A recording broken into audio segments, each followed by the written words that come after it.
Everybody, welcome back to the Purple People Podcast. Everybody's back. I'm glad to be back.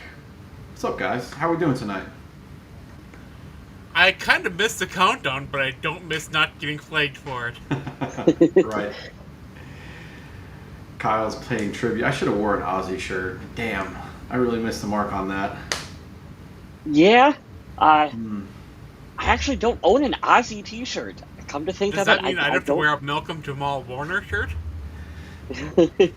It's been a rough month for stuff that was popular when we were younger. Yeah, right. Welcome in, everybody. It's July 29th. It's a Tuesday evening. Thank you guys for adjusting your schedules to me. I really appreciate it. I've been on vacation for 2 weeks. Technically still on vacation. I went back to work for one day just to check in and be like, hey, still pay me, thanks. And yeah, I appreciate it. Ice cream with my son tonight. It was a good night. But I think the weirdest part is there's going to be. What is your ice cream flavor and what's his ice cream flavor? Usually his is vanilla. He liked chocolate tonight. We went to a Cold Stone because it's the closest thing to his house, and I'm everything Reese's all the way. It's a Reese's Peanut Butter Cup Perfection, if you need to know the full name, and it's ice cream with Reese's in it and chocolate syrup and pretty much everything with diabetes that I shouldn't be eating, but it was wonderful. It's funny that you bring up Cold Stone this time of year, right around training camp, which has just kicked off, because when the Vikings did training camp in Mankato, there was a Cold Stone right on campus, and that was like a really good hangout place where if you stood around the Cold Stone long enough, you were gonna run into a Vikings player or coach at some point. So Did you know that those are run by Cold Stone Steve Austin? I don't think that's true, but I want it to be. I should have said Austin Steve, but we'll go with that. Yeah, there was a good TikTok floating around about that, and it was absolutely perfect. I love the internet. It's gonna be the thing that kills the planet and brings us all down to the major reset that the Earth's gonna give us. But we're gonna ride that wave on fire straight down. Gosh. Well, I'm glad that the Hall of Fame game this week. I can't believe it. I was just gonna say, hell yeah, football, man. Weird. It feels weird. It feels like it's early. Bring on Hendon Hooker. We're ready. Oh God. I just saw today. Yeah, I'm looking on CBS Sports. Nope, I was on Yahoo on my other page, going through today's Vikings training camp updates, and then it says the next article: Trey Lance will start Hall of Fame game for the Chargers. How many of you knew Trey Lance was a Los Angeles Charger? How many of you knew Trey Lance was still in the NFL? Because I didn't. I thought it was going to be Taylor Heineke, which I was kind of excited about, and now I'm a little less excited. Just slightly. This is on Thursday, correct? Yes. Yeah, so the Thursday night Hall of Fame game. You hype it up in your head as like, this is the return of football. And then it happens, and you're like, oh, yeah, this is the return of preseason football with guys who are not going to crack the roster. Speaking of that, have you guys seen the Vikings' plans for J.J. McCarthy in the preseason games? Amputate his leg?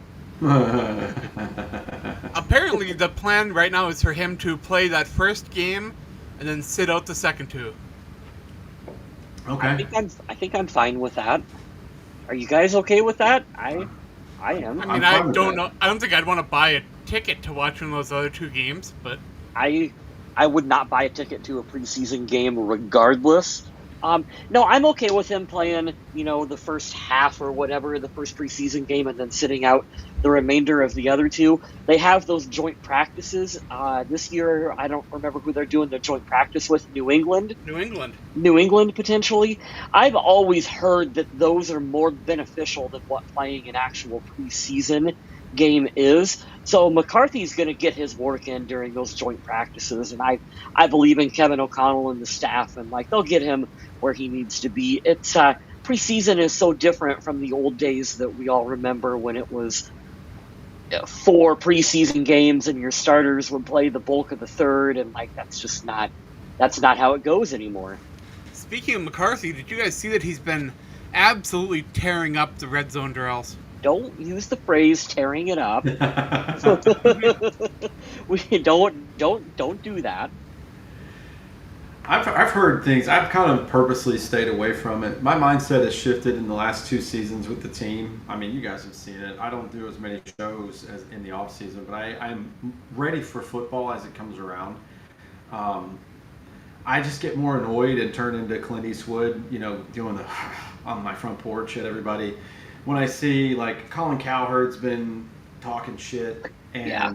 A couple of guys are like, well, I don't know anything about JJ McCarthy. I don't know. Yeah, none of us know, bro. Like, that's the whole point. I don't put a single cent of any of my money and a second of my time into these like preseason rankings or whatever.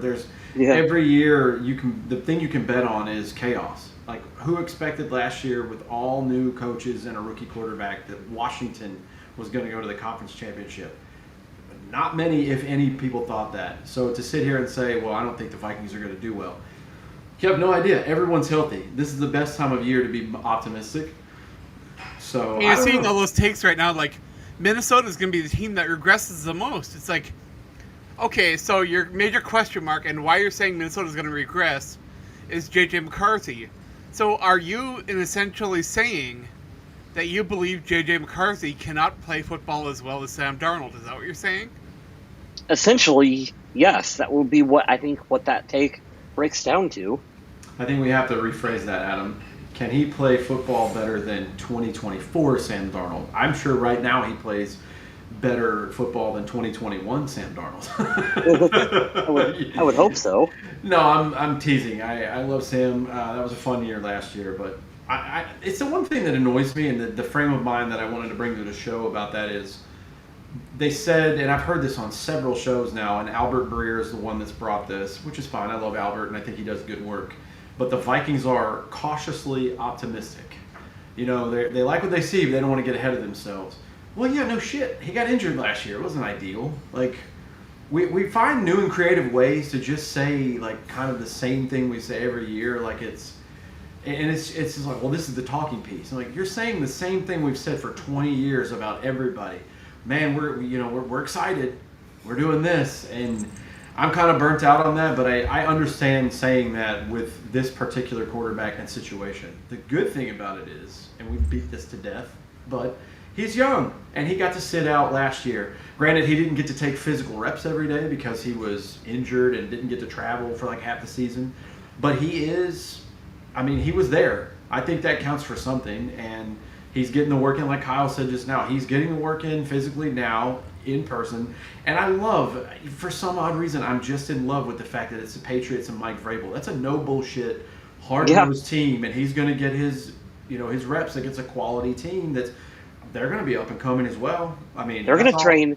I mean, that's going to be a hard joint practice for them. Like you said, Mike Vrabel is going to coach that defense in particular. I mean, they're going to be ready to go. It's going to be a tough test for him. Right. One thing I really like about J.J. McCarthy is that he brings us steady leadership and history of being able to come up important at big times to the team. And when Sam Darnold had his collapse at the end of last season, I don't think McCarthy would be in a similar situation, even as this is kind of his not really rookie year, kind of. He's kind of a red shirt. This is kind of, it's kind of his red shirt year last year a little bit. So he's a rookie coming into it. I kind of agree with you, Adam. I was in on maybe keeping Sam Darnold around until we hit that final stretch of the season where it was like the biggest moment, the biggest 2 games of his career. He did not play up to par, and that was why it's like, okay, you don't give him that big contract. I come back to the older I get as like a football fan is that you can really see, the league is driven by quarterbacks, and it's driven by young quarterbacks. And I think when you draft one, you have no idea whether they're good or not, but you just have to play them. And the Vikings have to play J.J. McCarthy. If he's not good, the history of the league tells us you just move on from him and you try to draft another Yep. one. And you keep trying to draft another one until you do what Washington did. And hey, guess what? You lucked into one. And now you got your guy, and look at where that took them last year. That's what the Vikings have to do with Darnold. Or not Darnold, J.J. McCarthy.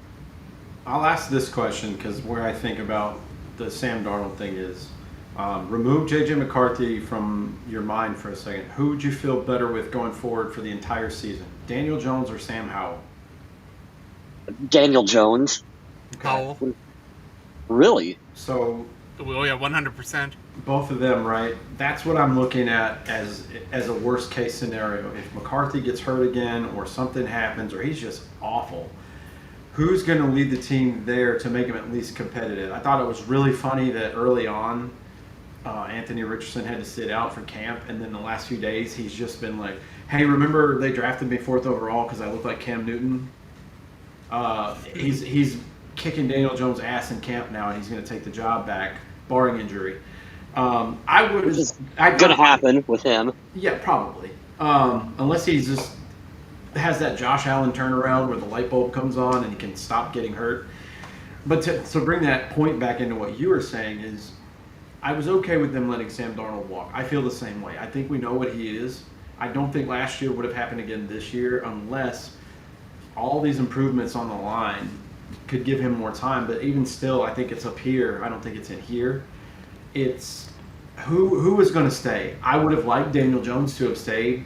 I think the offer was around $15 million. Adam's probably more familiar with the number. That's a lot for a backup, but I would have liked to have seen, okay, we're going to have an open competition and then let them figure it out. But I also kind of love that they just said, no, this is your team. We drafted you 10th overall. I'm low key sort of over the quarterback competition. I kind of like, you drafted the guy, okay, he got injured, and it's we're just naming you the starter, and the competition is between the backups on how that shakes out. Like, do you really need to go through the Mike Zimmer song and dance of pretending like you don't know who it's going to be, and then waiting until 4 weeks into the season? Or and you just then, never say he's your starter the whole season, and yeah, that's the culture that you bring. That's a fun thing. or you just give him the keys to the Cadillac and you let him go and you see what the kid has. It is going to be so much fun to see how Sam Darnold plays in Seattle without Kevin O'Connell, without those weapons in Minnesota, to see how he can come out and prove to everybody that what happened as a Viking wasn't a fluke or wasn't a one-off. I heard, the Seahawks might be in a little bit of a Russell Wilson, Matt Flynn situation right now, potentially, too, because I heard that late-round, mid-round quarterback that they drafted has actually been making some pretty big-time throws in training camp. Might there be a situation brewing in Seattle where maybe Darnold doesn't start as many games as what you think? He could, and make no mistake about it, that kid is way more athletic than Sam Darnold. And that's saying a lot because Sam's an athletic quarterback, but yeah, I think big, strong, and fast is hard to compete with. It truly is. And I think Darnold holds the ball a little too long. He's got a little bit of that Kirk Cousins in him, where I know he doesn't want to make that mistake because he made a lot of them early in his career, and he's a little hesitant. He holds it a tick longer than I think what you want from your quarterback. And that's kind of come to bite him in the butt, I think, towards the end when teams had the Vikings offense kind of figured out a little bit more. Before we get into some of the training camp stuff, I just want to go on a little bit of a tangent because I've been out, and I want to say the league makes me laugh a little bit. The Denver Broncos paying Cortland Sutton, wide receiver 1 money, is funny. Yeah. He's a good wide receiver. No, it's nothing against him. I laugh at the organization. I laugh at the Bengals. Did you guys see the money that Garrett Wilson got too? Garrett Wilson. I remember hearing Garrett about Wilson it. got freaking paid. Good for him. Never going to hate the player for getting the bag. Deal. What was it? 4 years, $130 million or something like that? Yeah, I can look quick. Shit. I always find the debates to be funny. Like, I don't mind Garrett Wilson getting paid. I think he's probably worth the money there. I don't know who the fuck's going to throw him the ball. But if this is all around into my point. Go ahead, Kyle, if you have it pulled up. Yeah, it was a 4-year, $130 million contract extension with no quarterback, like you said. I don't know who's throwing him that football. I mean, that's good. I mean, if you can prove yourself without consistent quarterback play, I think that shows you're the real thing. JJ's had that, since he's been here. Yeah.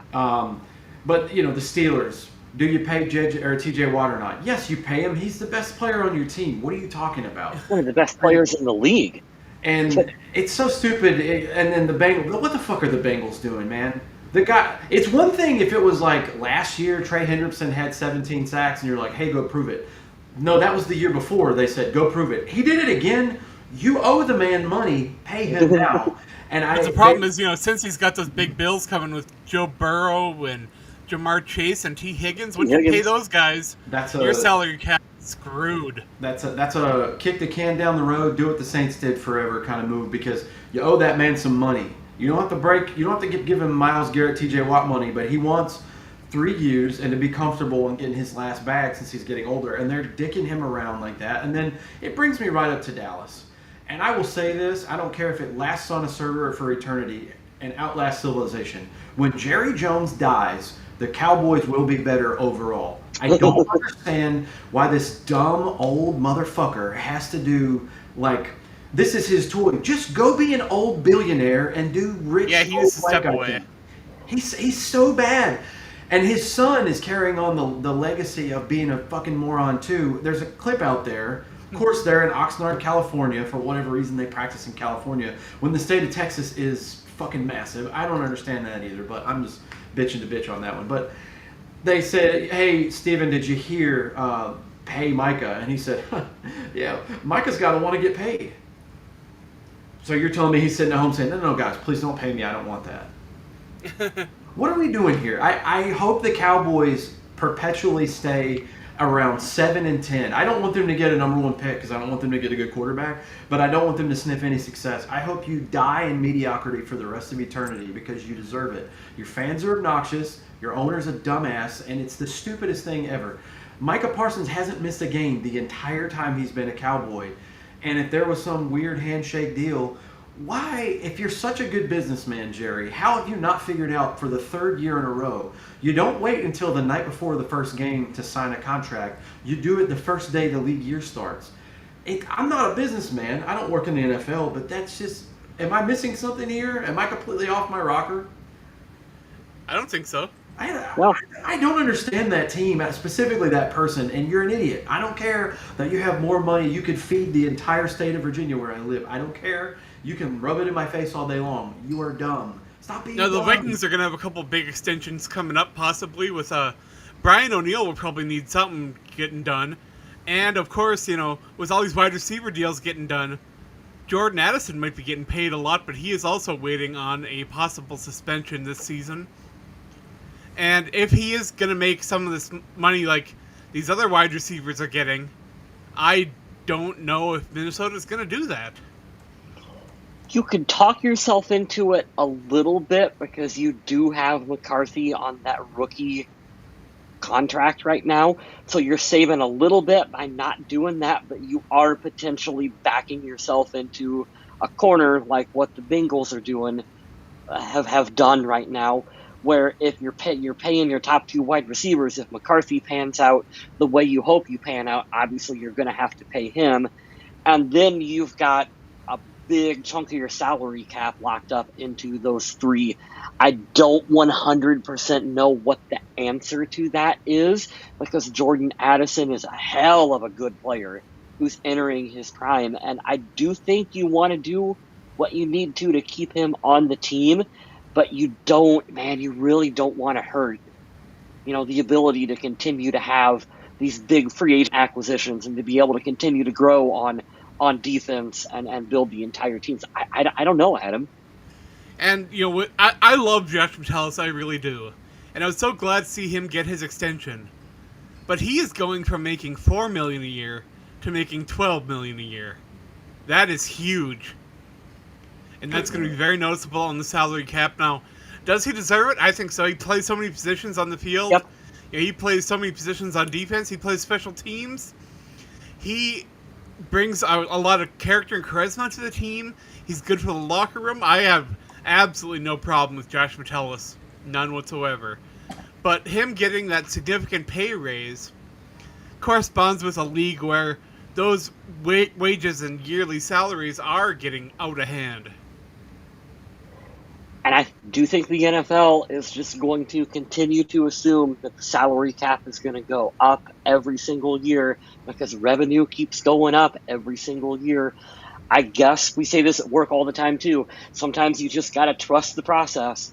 Like you just have to trust it and hope that they're headed the right way. The AI overview says the average NFL salary for an NFL safety varies, but the top earners, Antoine Winfield Jr., $21.03 million per season, but the average is 10. So he's getting paid slightly above the average, which I think is, and this isn't a dig at Josh Metellus. I don't think he's like, top 5 by any stretch of the imagination, but for his value and what he provides, specifically in this defense, the roles that he plays, I think $12 million a year is perfect for what he deserves. And I'm sure with a 17-game season, I don't know what that math is, but getting almost $1 million a game now, I think he's all right with that, and I'm happy for him. Pretty good money. Yeah, not too bad. Let's see what that would average out, because my math is terrible.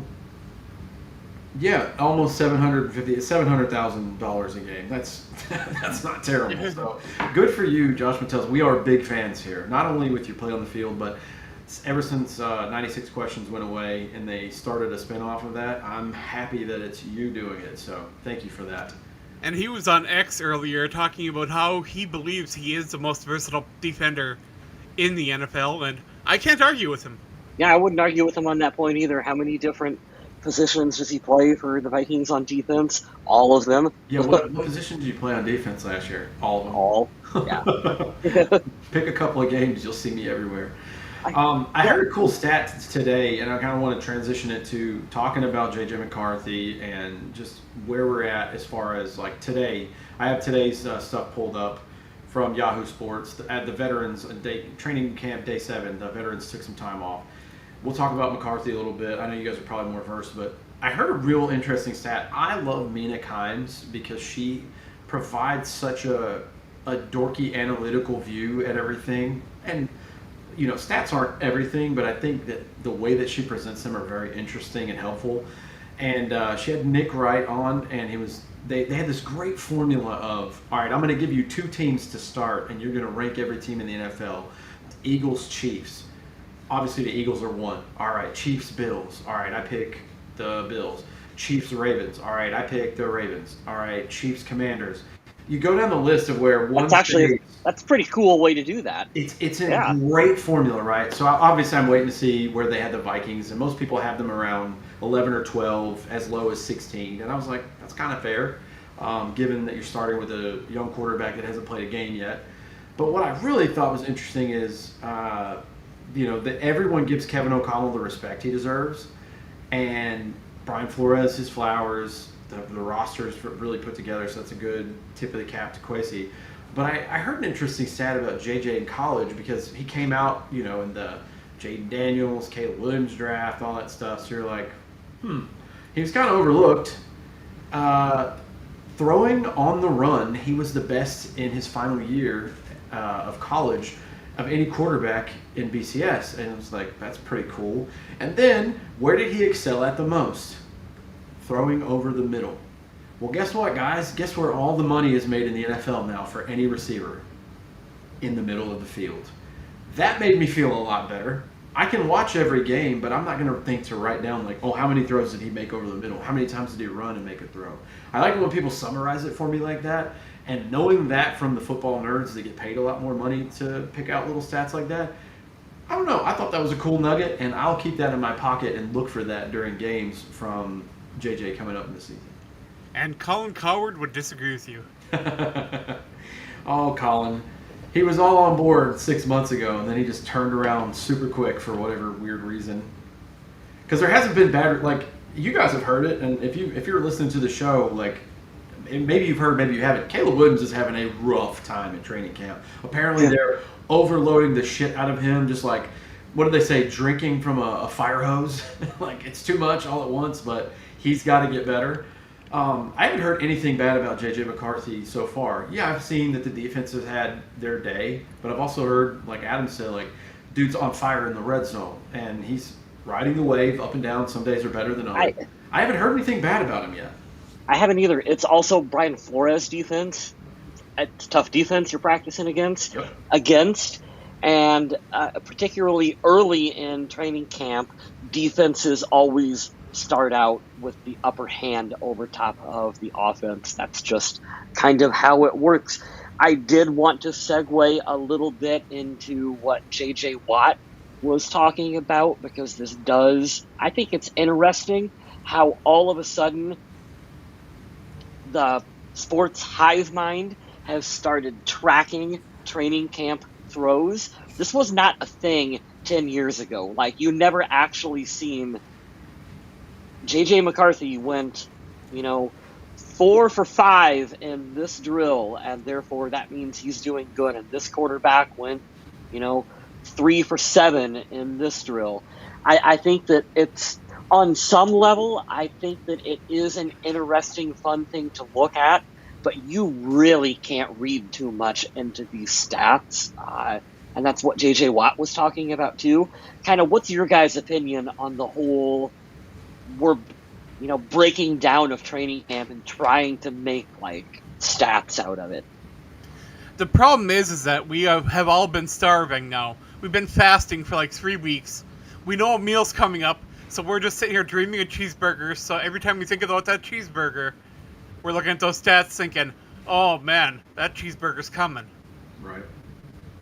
I don't think anyone should report stats or record them unless it's someone with the team. I think it's utterly stupid to, if you want to keep them for your notes because you're a dork and you like that and you're at training camp and like you just like to have it, by all means, you're not hurting anyone. But anyone that's reporting on this, I just think it's weird. Like, what do you think is going to come of that? I've seen the weirdest, most god-awful quarterbacks win games, and I've seen Tom Brady lose 3 Super Bowls, and probably 2 of them he shouldn't have. And anything can happen on any given day.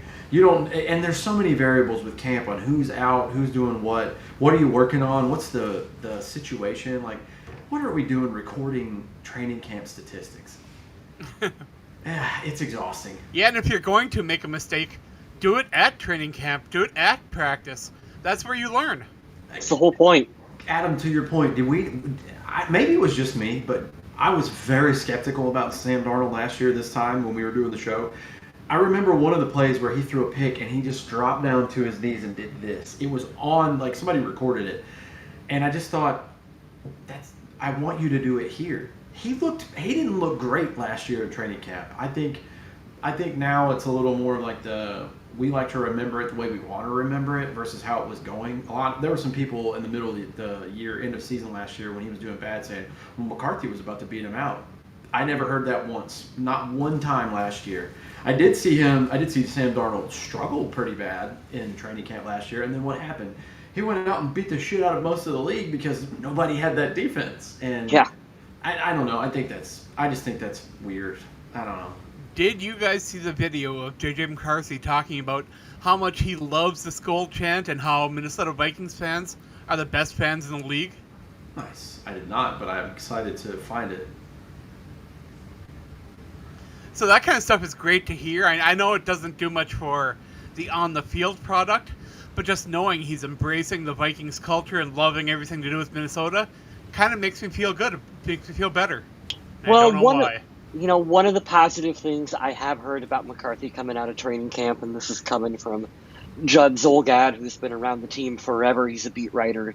He's, I think, a really pretty reliable source on this. He's a good Packer fan.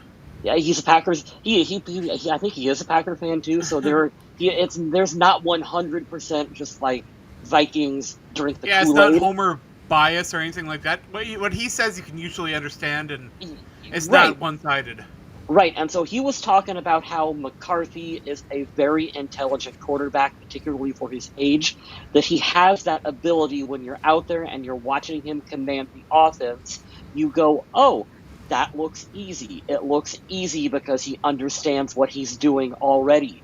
And he said you contrast that with Sam Howell, who goes out on the field and it falls apart immediately. It's like there is a dip in play because it's not in time, it's not in rhythm. He's not commanding the offense as well as what McCarthy is. So I think that is a pretty good positive for McCarthy for a young rookie quarterback so far. I think it's funny. He said it just falls apart. How dare you talk about legendary Tar Heel quarterback Sam Howell like that? How dare you? He was athletic when I watched him in college and wherever he was before here. But yeah, you can tell like if they move on from you that quick on your rookie contract, it's like, hey bud, you're gonna be holding the clipboard. Make some money while you're out here until you're too old. So Yep. whatever. I want to get to this one because this was also in that Mina Kimes podcast that I listened to. She had a variety of guests actually. She had Chris Long, Nick Wright, I think Bomani Jones, quite a few people to do that exercise with her, which was really cool. I'm giving her flowers too. I met her at the Super Bowl this year, and she was very nice. And like, you want to talk about football, she'll talk about it all day, which I thought was really cool. How will the Vikings running game be different this year? I think that the approach of having a 30-plus-year-old running back being your bell cow is a probably bad idea, especially one that's oft injured like he is. He's usually not out for long, but usually doesn't finish a full season. Love Aaron Jones. Glad he's back. I think them getting Jordan Mason for a fifth-round pick might be the steal of the offseason. And that says a lot because they got Javon Hargrave, they got Will Fries, Ryan Kelly, and they also got Jonathan Allen. But I think the key is what they wanted to do last year and what they tried to do on paper. It was about 55-45 with pass and run. Cool, that's great. I don't think they had the full gambit of like proper personnel to do that, although Aaron Jones did break 1,000 yards last year, 30, that's great. I think the personnel is there for them to have a good, healthy balance, which is going to be nice. And I don't know. I will tell you this. Maybe it's a lot. Maybe I'll shift my answer later and say it's the new offensive line improvements. But I did read somewhere, looking it up this morning at work, after hearing that statistic, that I think close to 70% of the time Vikings running backs last year were met at the line of scrimmage or very close to. Don't like that. No. So maybe that's why the run game wasn't as effective, but I think it'll be much improved this year, to answer your question, Michael. I think it'll be different, and you know what? If they run the ball more, that's fine. McCarthy's used to it. I don't want him to be the hero every game starting out essentially his rookie year, you know? So I don't know if you guys follow fantasy football, but this year is really interesting year to take a look at what people are thinking about Aaron Jones, because I was thinking, okay, they're going to enter Aaron Jones in as a running back one. He had 1,000 yards and some good touchdowns last year. Figure, okay, he might be, maybe like running back 15, 16, something like that, sure. But there are many drafts and many rankings that actually have Jordan Mason above Aaron Jones on their big boards. And I'm wondering, are they really anticipating that he's going to take either big plays or more snaps from Aaron Jones this season? Is that the plan? He might. That's interesting because I think, when I look at that question, how different will the Vikings running game be this year? I really don't expect it to be that much different from what we've seen last year. I know they added a good younger piece out there for kind of like your backup running back position, but I just don't see them deviating a hell of a lot from what they did last year with it. Like, I still think Jones is going to get the bulk of the reps out there, like you said, barring injury. To me, and I could be completely wrong on this, I just don't see them. I don't see it being that different from what they did last year. Yeah, I don't think the strategy is going to change. The play calling, I don't think much of that is going to be very different. They're going to stick with that with Jones, but I do think we are going to see a bit more Jordan Mason sprinkled in than we did see the backup for the Vikings in last year. And that could be very good to keep Aaron Jones fresh and healthy, and I would like that a lot. I feel like do what he does best more often instead of having to, like I said, bell cow it. Even though he wasn't getting Derrick Henry or Saquon Barkley runs last year. I don't want to see him up the middle. Jordan Mason can go up the middle all the time. I want to see the shifty elusiveness from Aaron Jones that we're used to seeing, catching the ball more. Because let's be honest, Aaron Jones doesn't need that Adrian Peterson big bulk of carries to get things done. No.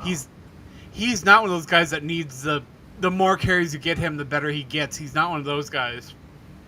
I like him as a change of pace back. Sorry, Kyle. Yeah, I feel like we've fallen into this trap as Vikings fans for a long time now, where we're like, they're going to do a better job of like splitting the load and having a 2 running back set, or and that just never really happens. So until they actually do the 2-headed monster thing, I don't believe it. I really truly don't believe they're going to go down that path. That's why they got to go get Alexander Madison back. Oh, God. Oh, man. I was going through this, like, talking to myself because I'm a crazy person, listening to that exercise, and it came up on the Raiders, speaking of Alexander Madison, and I laughed because it was like, well, why don't you believe in the Raiders? I'm like, because Geno Smith is their quarterback. What do you mean? Pete Carroll's almost 80 years old. I love Pete Carroll. He's been a blessing to the NFL and to college football in general. He's old as fuck, and people are like, don't count out the Raiders. Why would I count on the Raiders? Yeah. Are you kidding me? Jim Harbaugh and Andy Reid are in the same division, and somehow Sean Payton snuck Bo Nix in the playoffs last year, and you're going to tell me, like, well, better watch out for the Raiders to do what? Spoil the end of the game for your draft pick at the end of the year? Speaking of Alexander Madison, do you guys know where he's playing this year? Hold on, let me think. AFC or NFC? AFC. Part of me thought it was the Chargers. No, who is it? The guy from Pittsburgh, and they drafted the kid from North Carolina. I'm gonna say Alexander Madison is with the Colts. The Miami Dolphins. Good for him. I would never have guessed the Miami Dolphins. I had no idea. That's cool. But good on him for sticking around. Speaking of players who aren't sticking around for a while, though, Cordero Patterson got released and is now a free agent. Bring him in. I've seen some Vikings fans say exactly that. Bring him in. Bring him in. Bring him in. I'm not good. You guys think I'm being facetious too? I'm not. I'm not joking around. Bring him in. What's the worst that could happen? Also, by the way, just to tie him and wide receivers into the conversation, Jordan Addison, I'm betting on will have a 3-game suspension. And while I do trust Jefferson to be ready with this hamstring precaution, and I like Jalen Naylor, and I think Rondale, it's going to be the Rondale Moore show. I am really excited about Ty Felton. Yes, thank you, Adam. What about him? I just think, how great of a send-off would it be to have Cordero Patterson make his way into the lineup somehow, and he's your kick returner for one more year, and he only takes one to the house, and then he sets the record all time for NFL. That would be so fucking cool to see him do that, because watching him do that for Minnesota was so much fun. He was electric, man. I love it. I would dust off my Cordero Patterson jersey if he came back to the Vikings. I don't see where he would fit in there. I've got Addison, Naylor, Rondale Moore, Ty Felton. Lucky Jackson was here last year.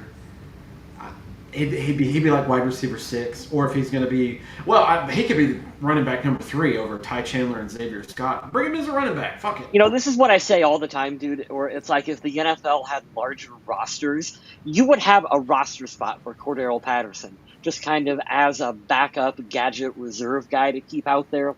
He is talented enough for that. But as we sit right now with only 53 players on the roster, that's exactly what Michael said right here in the chat too. Is it like with only having 53 spots, you just don't have the luxury of being able to bring him in. Come on, NFL, give me a 55-man roster. Do it. I would argue against that. I think 12 years into the league, Cordero Patterson is better than Ty Chandler at running back number 3. At least he gives you the option to have a kick returner. Yeah. I haven't seen Ty Chandler do shit yet. Yeah, while we're talking about guys trying to earn their spots, have you guys heard about Jeff Okudah getting a ton of praise from the Vikings defensive coordinator for the work he's putting in? I like that. I did see that. I hope we get the Ohio State version of Jeff Okuda. I really do. Yeah. Because let's be honest, I don't think any of us have really high expectations for him coming in. So pretty much anything he can do to help out would be huge. Who's the other corner we got? My buddy, shout out to my buddy Matt over in Nashville. He's I tell you, Isaiah Rogers is going to be good. Yeah, I'm looking at the depth chart right now. He's starting left cornerback, and right behind him is Jeff Okuda. I'm trying to remember. Oh, it's one of the safeties, maybe Michelle Powell. I gotta see if that's him. Shout out to my buddy Matt. He's out in Nashville, and he's a Colts fan, but he's a big Michigan guy. He used to work at the Minneapolis airport, so he's got Viking ties. He always talks Vikings with me, even though he's not a diehard Vikings fan like we are. He's like, "Oh, you got Metellus, you got McCarthy, and you have another guy. I don't remember if that's him or not, but he said you got 3 Michigan players. It's the Minnesota Michigan Wolverines." And I was like, "I'm gonna need a little more than 3 out of 53." But I like where it's going because both of the players that I do know from Michigan on this team I really enjoy. So that's pretty funny. Sorry, we were skipping over your guys' questions 10 minutes after I put them on the screen. Will Darisaw be ready for week 1? I'm going to say no. I would like for him to be, but my gut feeling says probably not, and that leaves right now, July 29th, take it with a grain of salt. The backup for him right now is Justin Skule. So that's that. Walter Rouse at 3rd, Leroy Watson the 4th, at the 4th position there behind Christian Darisaw. And of course, your depth chart is unofficial. Correct. I'm looking on ESPN. Vikings will let you know once they make roster cuts and all that stuff. We have some preseason games. We still have a while. We still have about 6 weeks until they play. But the most important thing is not to rush him into anything. Take your time, bring him back when he's 100%. Mm-hmm. That's exactly why I don't think he'll be ready week 1, unless he just blows everyone away. We've seen stranger things from a former Vikings player rushing back from ACL and had a great season. So we'll see. I don't know. Not everybody has that Adrian Peterson super healing ability. That was wild. It's one of the craziest things I've ever seen. I did want to talk about these, just going through the camp stuff. First one from CBS Sports. Training camp takeaways. This was 8 hours ago, so this was yesterday. Training camp takeaways. The defense swarms J.J. McCarthy. Justin Jefferson rests. Is Jordan Mason rising? ? Yeah, Dallas Turner has been all over Vikings media for the last day. Hearing good things about him. Yeah, so he had himself a day yesterday. And Kevin O'Connell did say he wants to get him more involved this season, so we'll wait and see. I'm excited to hear that. It's exactly what we wanted to hear. And also, just for today's recap, training camp day 7 medical updates. The veterans take time off. Love Will Ragatz, great follow on X. Just a great writer and reporter for the Vikings. I forget which affiliation he's with, but he's always been one of my favorite ones because he's pretty. Oh yeah, he's real good. Will Fries just pancaked a backup defensive tackle on a tight end screen. Maybe not supposed to do that in practice, but it was impressive. It says Jonathan Allen and Javon Hargrave getting vet days today. Jalen Redmond and Ty Ingram Dawkins are playing DT alongside Harrison Phillips. Same thing with Harrison Smith and Metellus. Safeties are Jackson and Ward, and that was today.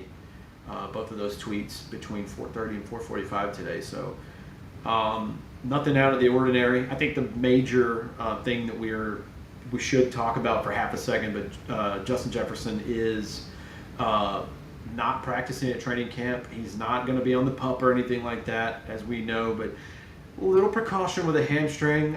Just a tweak. Yeah, right. Protect the Golden Goose and keep him away from the field until it's week 1. He wasn't going to play in the preseason anyway, so I don't care. Just sit till September, dude. Whatever. Justin Jefferson could come off the sofa, and he would be totally fine. Like, I'm not worried about him missing training It's funny, camp. comes the media. Some of the media people are like, he needs that time to get on the same page as J.J. McCarthy. I'm like, I don't think he really does. And I also don't feel like him as an individual is in really desperate need of getting reps at training camp. I think he'll be just fine. I think he would love to be there and do it. He's actually at camp, but he's not, going through the motions physically. I think that he would tell you every time, and I believe him when he says it. He wants to, but I don't doubt that both either. of you guys. I I think he stays ready year round. I think that's part of him being a professional as well. Is like, I'm ready to go in April. What do you mean? And they did throw together this offseason to get ready, so it's not like they're strangers or nothing like that. Yeah. Yeah, I think we covered most of the bases, man. Like, training camp's going well. We're well. I can't believe there's going to be a game this week, albeit it's not going to mean anything and it's going to be ugly and I'm not going to watch it. But I'm very excited that football's back. Like I said earlier, it feels a little early. It is early. I feel like the Hall of Fame game is typically later in August than what it is this year. I appreciate it. I wanted to get you guys' thoughts since we're approaching now. How do you guys feel about, in recent years, the first week the game is against the Super Bowl matchup? It's been that way forever, but now they're putting the Dallas Cowboys week 1 in Philly. I love that they're sacrificing the Cowboys to get murdered on national TV, but I'm also irritated that they're getting all these games when they're just not a good football team. They're average at best, and I don't care what they give, whatever the excuse is. If you're not a playoff team, I don't think you deserve to get a week 1 spot. They had a good outside of Texas, I don't feel like the NFL fan base has given a shit about the Dallas Cowboys in a really long time. And the only reason the Cowboys have as large of a fan base as what they do is because Texas is the size of like 3 normal states. So of course you have a lot of fans. The Cowboys aren't America's team the way they used to be. No, like I get it's Texas. It's a big that's a big fan base. It's a big market, but you could. They don't need to be in the amount of primetime games that they are. They truly don't. I don't like it. I just going through the list here. I'm not going to look at that Eagles game because I'm really irritated we have to play them this year. And what's even funnier about that Cowboys matchup is that now they have their left tackle that got hurt, and he's supposed to be out 4 to 6 weeks. And I know the Cowboys went and got a new weapon at wide receiver and are trying to get that offense on the same track, but last year their defense was horrendous. Yeah. And their leading tackler from last year, Eric Kendricks, That's not good. didn't bring him back. That's not good. He's old, and I love Eric Kendricks. He's been a gem for this team, but that's what happens when you have the corpse of Mike Zimmer coaching your defense in 2024. So, yeah, whatever. I'm looking at the schedule here. I'm liking it so far up until the Eagles game. At the Bears, home for the Falcons, home for the Bengals. The Bengals game will be interesting. They finally got their first round pick signed, but they still haven't signed their number 1 defensive player. I am currently planning on being at that game against Cincinnati, so if you guys are going to be there, nice. Hit me up, we'll meet up. Nice. That's great. And then they start their tour of overseas games with the Steelers and the Browns. So, yeah, that's going to be an interesting first part of the season. Now, it's interesting you mentioned those games because those games are typically on NFL Network. And did you guys see that NFL Network and Red Zone are both in conversation to be purchased by ESPN? It's funny you say that because it says NFL Network / NFL Plus for both of those games. The international ones, at least. Yeah, correct, Adam. I think that there will be, if this merger or whatever you want to call it, acquisition, goes through, I think you're probably looking at ESPN Plus and NFL Plus merging into kind of a singular platform, which would be a good thing. I think a net positive for everyone, more content for the same price. That NFL Plus app is not ideal. It does not. It serves its function, but it does not go much further beyond serving that very basic function. I know the ESPN Plus app at least works really well and it's really easy to use. I was a little sad when I got the ESPN app. I downloaded it and I was like, okay, now I can watch stuff, but since I don't have ESPN, nope, you have to log into your provider to watch. Yep. Yeah, that's some bullshit. That's some grade A bullshit, right? I'll tell you, I never liked NFL Plus. They made it seem like you could just watch whatever you want. And what you have to do is you have to have YouTube TV or Direct TV, whatever it was, and you have to pay the gaudy price of whatever $300 a season. And even then, I didn't always get the game. Sometimes it would still give me that bullshit of like, you're out of market. And I'm like, I paid specifically for this. The Yeah. only thing I like ESPN for is they usually have something going on at all times, even if it's something you don't want to watch. They offer you some kind of sports all the time, but I'm a mixed martial arts fan. I love it. I can get all of that. I can get Dana White's Contender Series, which is on tonight, and then all of the Fight Night cards are included with that. And I think it's only, what, $11 a month? So that's fun for me, but it doesn't do anything for me football-wise, and that's the irritation. Smith, they have made a little bit more positive changes with NFL Plus, Mhm. where now it's only $14.99 a month, and you can cancel anytime with it.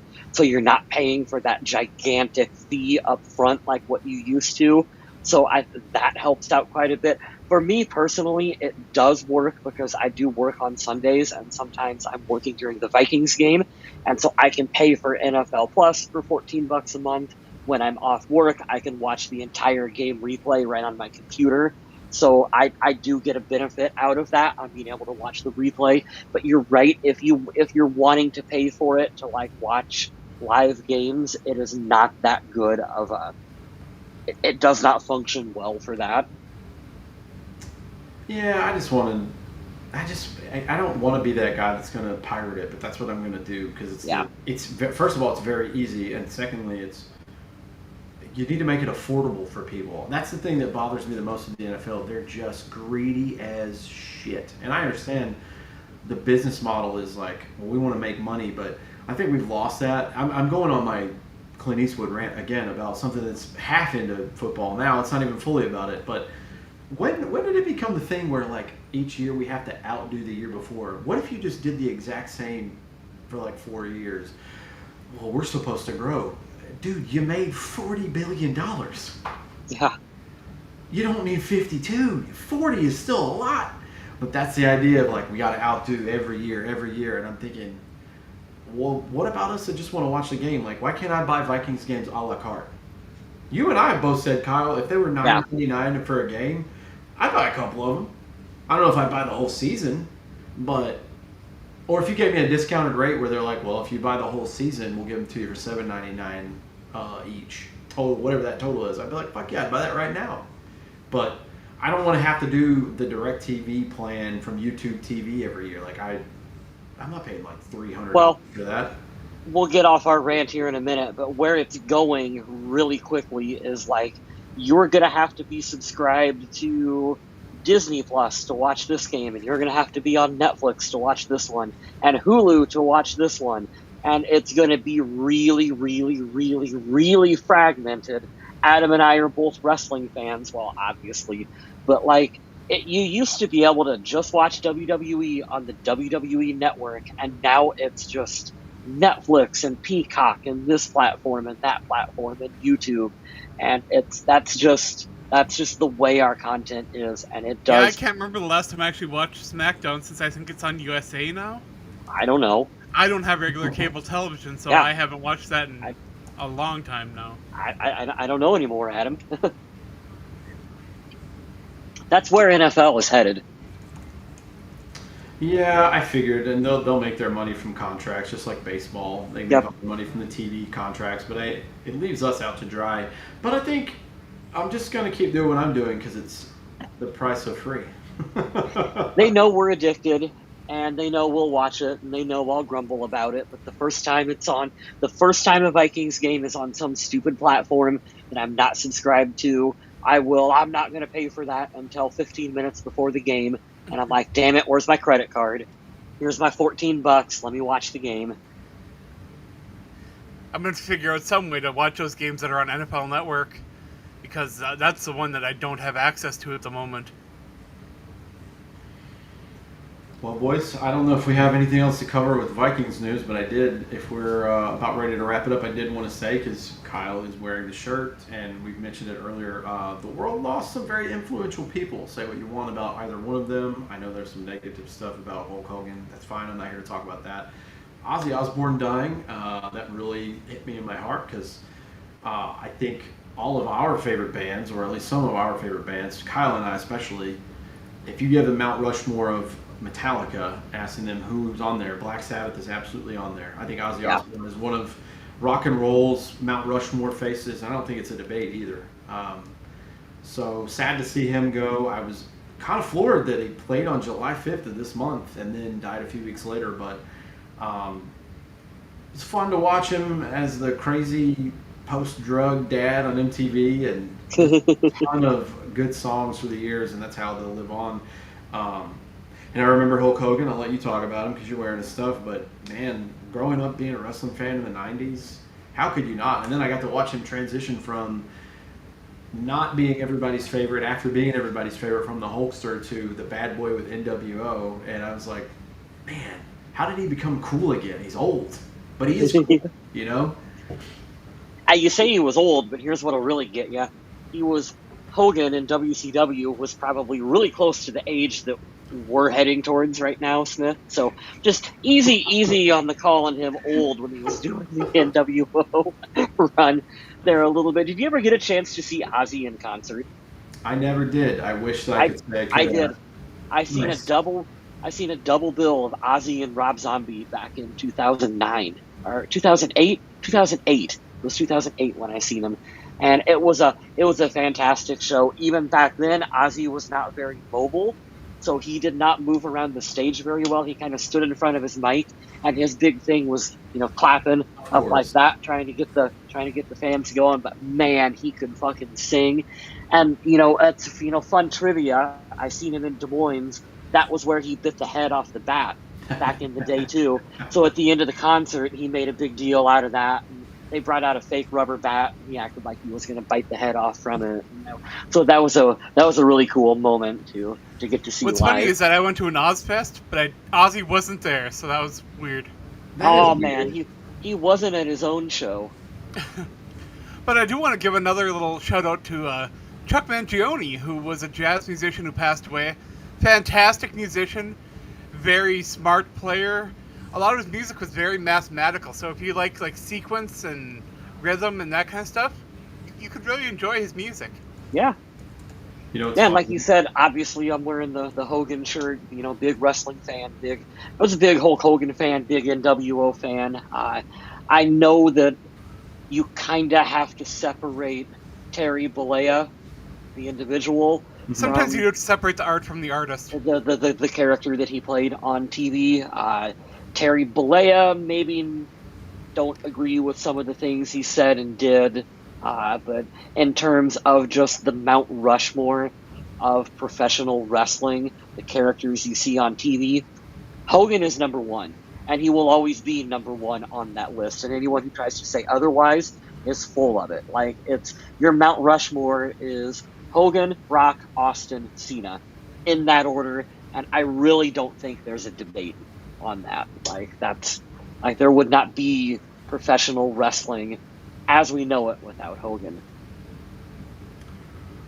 Yeah, it's hard to argue it. I have my favorites and I have others that I think we could debate, but I think looking at just how big and influential and important to the growth that wrestling had, I mean, it's hard to say. And let's be real, we got to keep it a buck. If you're in the Rocky movies, Yeah, you fucking made it, dude. Like, his larger impact than life. his impact on pop culture. Like, you could show almost anyone on the planet the silhouette with the bandana and the sunglasses and the mustache, and they will know immediately that that's Hulk Hogan. And Oh, yeah, like, he transcended wrestling in a Yeah. big way. I know this isn't necessarily about Hulk, but you said ask anyone, and made me think one of the Joe Rogan Netflix specials. He said something about, he's like, Ric Flair. He's like, this is the most American shit I've ever heard in my life. Ric Flair, you remember the professional wrestler? And he said, what did he say? And he threw his hand out, and everybody went, woo! yeah, He said, we didn't rehearse that. It's the same thing. Like, if you put that silhouette up, everybody, I can hear the music in my head from the NWO. Like, and I don't think of anyone when I think of that's what I always think of him as because of the era I grew up in. But yeah, you could ask 10 out of 10 people, 9 of them would get that. Be like, oh yeah, it's Hulk Hogan. Like, yeah. why not? But there's going to be contrarians to anything. And right now, one of the things that kind of blew my mind that I watched right before we came on, and that's why it's fresh in my head, is Do you guys know Big Cat from Barstool Sports? Hmm. Well, he said that he did not watch the first Happy Gilmore movie, and then he watched the first one and the second one together. And he said they're both terrible movies, and that he really hated the first one. And I think that that's just to be contrarian. I think I don't know if I believe him when he says that. I saw this, Adam, and someone shared it with an Instagram group that I'm in, and I said, "That's amazing that you feel that way. Unfortunately, now you get your First Amendment rights taken away for free speech because you're a fucking idiot." Okay, I don't know this individual. How old is this Wildcat, Bear Claw person? He said Mr. Deeds came out when he was 12 or 13, so that might give you a little bit of a window. It's a little bit on the younger side. The Adam Sandler comedies are very rooted in like 90s sort of pop culture. I could see how if you are a younger person and you go to watch it for the first time, you might be like, "That's not that funny." I think the movies are hilarious, and to me, if you take a Gen Z person and you say, "Go watch Porky's," I would understand why they would be like, "Porky's is not a funny movie, and there is a lot wrong with what is going on in this." Like, I don't think that it's anywhere near the same camp as that. All right, while we're talking about comedies, I got to ask you guys: are you going to watch the new Naked Gun?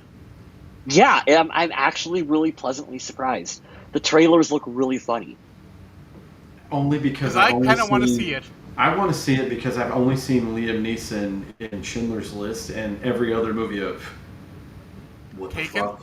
What the fuck? I have a gun and I'm doing something with traveling and 17 different movies of this kind of same thing. To see him in the preview doing like, honestly, when I saw it, doing almost like a Deadpool trailer because it was so ridiculous, I was like, I'm in completely on that. It's like when you saw Tom Cruise in Tropic Thunder, you're like, what the fuck is he doing in this movie? But it was funny. Maybe it's like, one of the best parts of the movie. Correct. When I saw the way that it was going, I was like, yeah, I'm definitely going to go see that. It's like, you guys have both seen the new Happy Gilmore, right? Yeah. I have not. Well, You Bad need Bunny to. is in it, and Bad Bunny is freaking great in it. Nice. And when I saw he was in it, I was like, oh, I don't know how I'm going to feel about that. I know he came into wrestling, he did a great job doing that. And I know his music is one of the most streamed in the world. It's not my style of music, but it's incredibly popular, and But I was like, can he act? Like, wrestling is acting, I know. yeah. But the fact he was able to take this comedy and actually be funny blew my mind. Well, since we're here, let's end the show on this one. Have you seen the Spinal Tap sequel trailer yet? No, but I love this to Spinal Tap.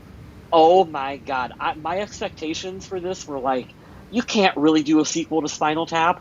Holy shit, yes you can.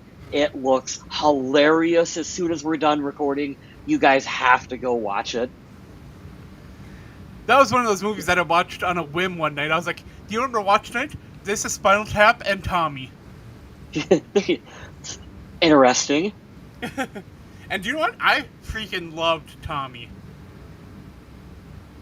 Then again, I liked Who, so, you know. I watched Spinal Tap with one of my musician buddies in one of the bands I was in, and I never heard of it. I didn't even hear of it, and I watched it about 12 years ago. And, man, it's so fucking good. I didn't know there was another, so that's good. Thank you all for telling me that. I'll send it to you guys in just a minute. I've been preoccupied here on vacation, as both of you know, and we have been tearing through Yellowstone because that was what was requested, and I liked it. I'm not a TV show person, and the amount of shows and they're an hour a piece.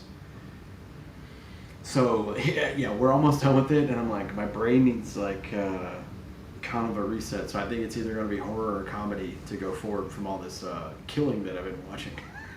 Yeah, see, I've been watching the new season of Dexter on Paramount Plus, and nice. I like Dexter. I know the finale of the regular series. I know that caught a lot of people off guard. Some of the spin-offs, like Original Sin, I know they didn't come off as well as a lot of people hoped, but I love that franchise. I love Michael C. Hall. And while we're speaking about music, Have you guys ever heard Michael C. Hall's band? Because I have not, that no. band is actually really good too. What's the name of the band? I didn't say it because I couldn't remember. Okay. If you remember, shoot it to me in our chat, man. I would love to check it out. You know, I'll listen to anything, so.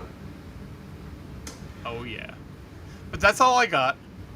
Yeah, let's do it. If you like the show, we've had a lot of people jumping in, a couple people watching tonight. Shout out to MC Sports, and then Mike was in there as well. Thank y'all for commenting. Thank you for the questions.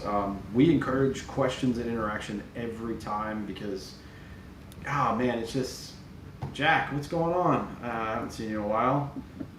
Awesome. This season depends on JJ. I would totally agree. Both of them, Yeah. McCarthy or Jefferson. Yeah, we were talking a lot about JJ in the episode. If you didn't watch the whole time, go check it out. We've talked about more McCarthy than Jefferson for obvious reasons, but yeah, this season rides on the quarterback for sure, but I'm optimistic about what he's going to do for us. Back to where we were at. If you like the show, do us a favor. YouTube is the best place to find us. I schedule the shows, so I'll do it in advance, and if you hit that little notification bell, it'll let you know when we're going live so you can tune in. Tonight was a little bit later than we usually do, but it's usually around 7 p.m. Eastern, so we'll try to keep that rolling. Now that the season's almost here, I think we're going to be doing this weekly again like we usually do during the season, so get ready. We will be here to talk about Vikings football every week because we'll have something fun and fresh to talk about. In the meantime, these two guys would love your support. You should go check out Adam's social media here at MN Viking Zombie. So I want to I don't really want to announce it, but I'm very pleased to say that I recently got a little bit of a promotion at work, so I'm excited. I'm going to be doing a little bit more work, but also it means a little bit more money, and you know what? I am really happy and excited about that. Hard work does pay off, people. Just keep grinding, get it done, and check out my work over on the Viking Age. Give it a click. You know, like, share it, do whatever you got to do. I appreciate it. Love You can that. also Very check me out on cool. social media at MN Viking Zombie. Wherever you want to go, I've been doing some TikToking. I've been doing some Xing. I'm over on Blue Sky too. Every day I put my New York Times puzzle results on there. So if you like seeing boring results to puzzles, go there. I enjoy it. Go check out Kyle over on Blue Sky at Vaguely Square. Yeah, you can give me a follow over on the old Blue Sky. That's pretty much the only social media platform I'm on. We can talk movies or Vikings football or whatever, you know. I'm Strictly around. religion and politics with Kyle West. That's what If he's you there would, if you would like to, we can do that. You can all talk about how those contrarians out there are saying that Sinners is a bad movie. Haven't seen it yet. It's in my Which is- queue. Which is asinine. It's a I'll great check movie. it out soon. It's such a good movie. Another one where I was shocked because we've seen so much about Michael B. Jordan, not in typical roles, but like I kind of know what to expect from him. But him playing two characters at the same time in a movie is pretty dope. Gotta say, the whole cast is star-studded though. It's a great. Did you guys know, fun trivia fact about the movie Sinners, the majority of the film's wardrobe came from a canceled Marvel movie. That's true. I thought Yes. you were gonna say that they're not real vampires, and I was gonna say, "Are you kidding me?" It No, I was didn't know that. That's cool. they were in production for a Blade movie that did not come off the ground. And so that is where part of that wardrobe went to. That's sick. And the movie is inspired by blues legend, God damn, Robert Johnson. If you hadn't remembered his name, that would have been even more perfect. I took a intro to jazz course in college. Nice. I failed it with a 7%. But I walked out there knowing that Robert Johnson is amazing. And potentially a vampire. You still learned something. That's good. 7. Well, they told me you don't need to know how to read music to take this class. I'm like, okay, cool, I'll take it. Guess what? Day 2, we're reading music. Yeah, that might be. I would have some words about whoever told you that. That's crazy. All right. I think It's that's like I'm all. not here to learn music language. I barely know English. I play guitar and I can't read music. There's that. But thanks again, once again, to everyone who swung on in here. These video, or we'll put it up on wherever you listen to your podcast. We will have it up there pretty shortly, maybe within a day or two. You can check out the full catalog of shows over on YouTube, although don't know why you'd want to do that. You could. We are there. But in the meantime, stay classy, Minnesota.